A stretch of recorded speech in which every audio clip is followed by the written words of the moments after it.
Namaste. Today I'm going to read Volume 3, Book 3, SataRudra Samhita, Chapter 34, the incarnation of Shiva as Sunartaka Nata in the Shiva Puran.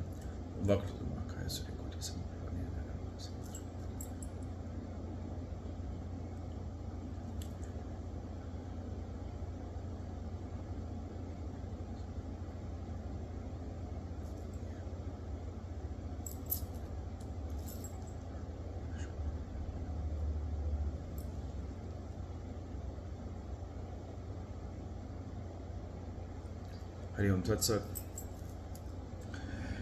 Nandishvara said, O omniscient Sanat Kumara, listen to the incarnation of Lord Shiva, the great soul, as Sunartakanata.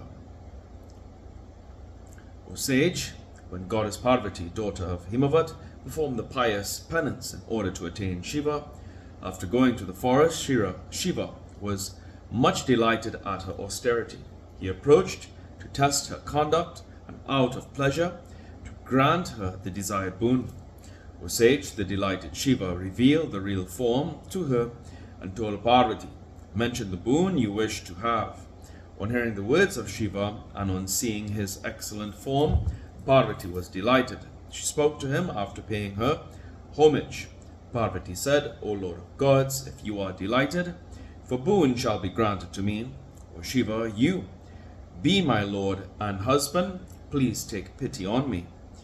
With your permission, I shall go to my father's abode.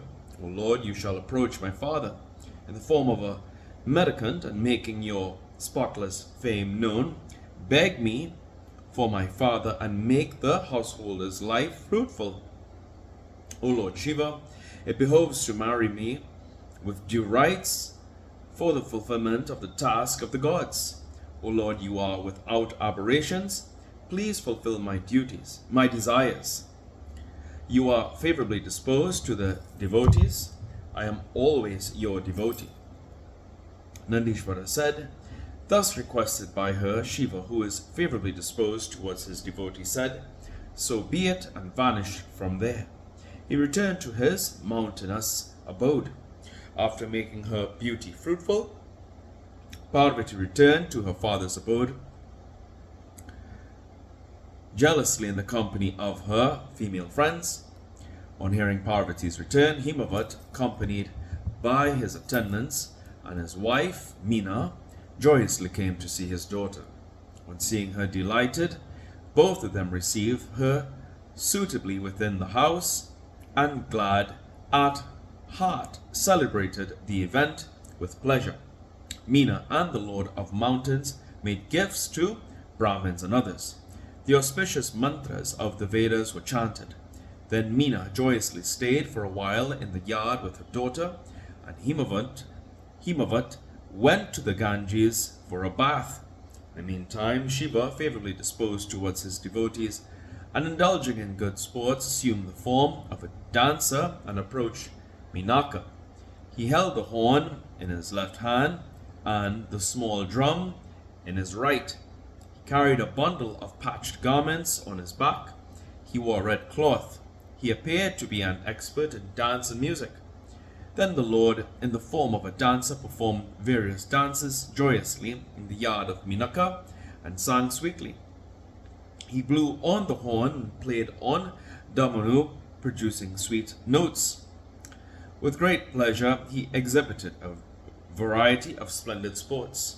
The citizens, including men, women, children, and old women, gathered there suddenly to see him. O sage, hearing the sweet song and witnessing the splendid dance, the people were fascinated, and Meena too was highly delighted. Immediately, Meena, whose mind was in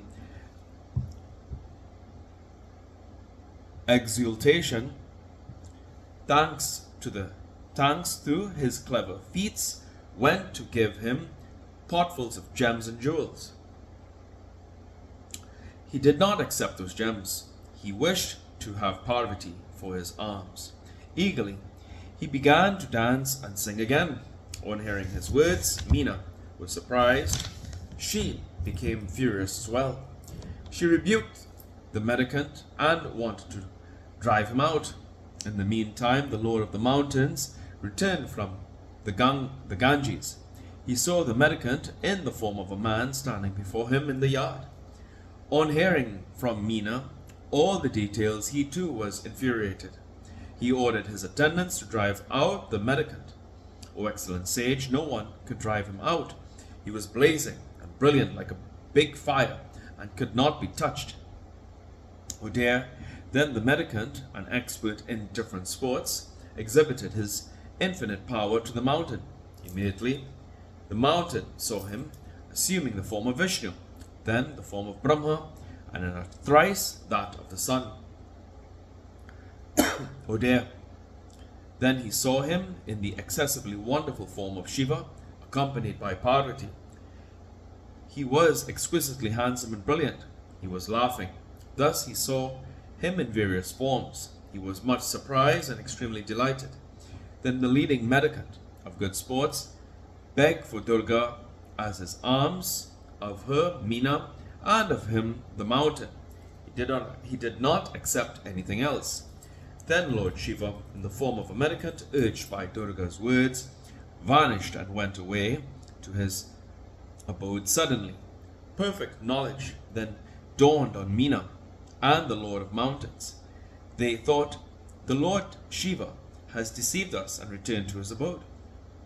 O Parvati, who has performed a hard penance, shall be given to him. Thinking thus, they became extremely devoted to Shiva. Thence, after performing great sports, Shiva performed the marriage rites duly with Parvati, delighting all devotees. O dear, thus the incarnation of Shiva as Sunartaka Nata, in which the desire of Parvati was fulfilled, has been explained to you by me.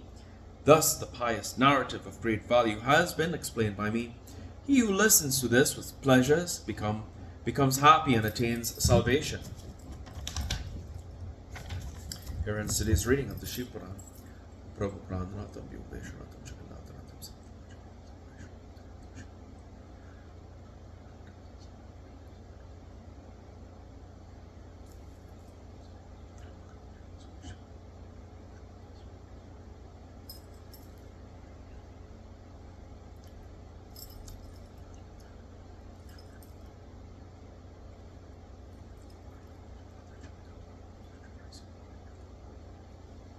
Hari Om Tat Sat.